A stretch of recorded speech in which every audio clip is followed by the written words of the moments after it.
Hoy haremos entrega del nuevo Mitsubishi Outlander PHEV a Pedro Martínez de la Rosa, gracias al acuerdo que han firmado la marca japonesa y el expiloto de Fórmula 1. También aprovecharemos para probar a fondo este híbrido enchufable 4x4 y mostrar todas las ventajas que ofrece esta tipología de vehículos. Pedro, en primer lugar, ¿qué te parece el nuevo diseño del Outlander PHEV?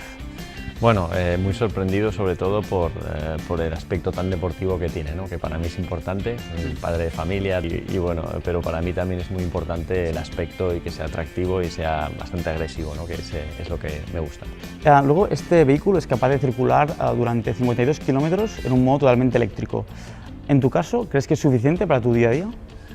Más que de sobra, realmente, ¿no? En el día a día yo no hago más de 20-25 kilómetros al día porque circulo principalmente por ciudad, ¿no? Entre semana, por lo tanto creo que me va a sobrar. Mitsubishi es una marca muy vinculada en el mundo de la competición, con una gran trayectoria. ¿Crees que esta experiencia en el mundo de la competición se puede extrapolar en la producción de los vehículos? Totalmente, o sea, yo soy un gran defensor de la competición para desarrollar los modelos de calle. Tenemos el ejemplo de la Fórmula 1, hoy en día los motores de Fórmula 1 son híbridos enchufables, o sea, nos guste o no nos guste, este es el futuro y por lo tanto las marcas están invirtiendo en la competición para poder extrapolar luego esas mejoras a los modelos de calle.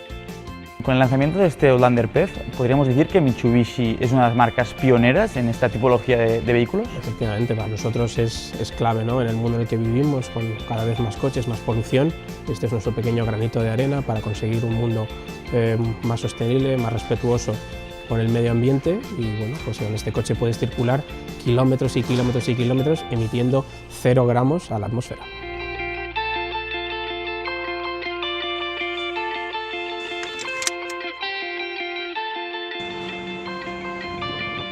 El tema de la batería de iones de litio y de la carga de la misma es uno de los puntos que el gran público desconoce, ¿no? Y realmente el proceso de carga es muy fácil y muy sencillo. De hecho, tenemos hasta 3 opciones para cargar la batería.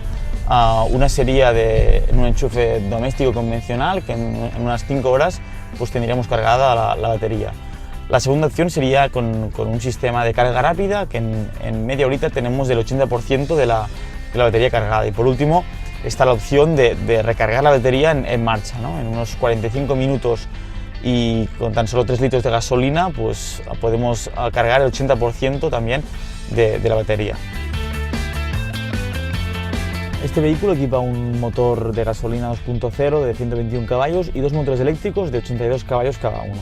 En total pues tienen una potencia conjunta de 203 caballos y una de las grandes bazas de esta motorización o de este vehículo es su bajo nivel de consumo, ¿no? Puede ir en el modo eléctrico por ciudad, por el día a día para ir a trabajar y en todo caso pues recurrir al motor de combustión convencional para salidas de fin de semana, para ir a esquiar o para cualquier tipo de viaje, ¿no? Este Outlander PHEV solo se produce con el acabado Kaiteki, que es un nivel de equipamiento muy alto, con climatizador, llantas de aleación, faros LED, control de crucero adaptativo, en definitiva un alto nivel de tecnología. La valoración personal de este modelo es muy positiva. Ya en primer lugar, cuando te subes al volante del vehículo, pues te das cuenta que la posición de conducción es muy agradable, vas muy alto, muy erguido y lo tienes todo bajo control, ¿no? Y esto transmite mucha confianza al conductor. Luego, me ha gustado el hecho que es prácticamente inapreciable la conexión y desconexión del motor de combustión convencional.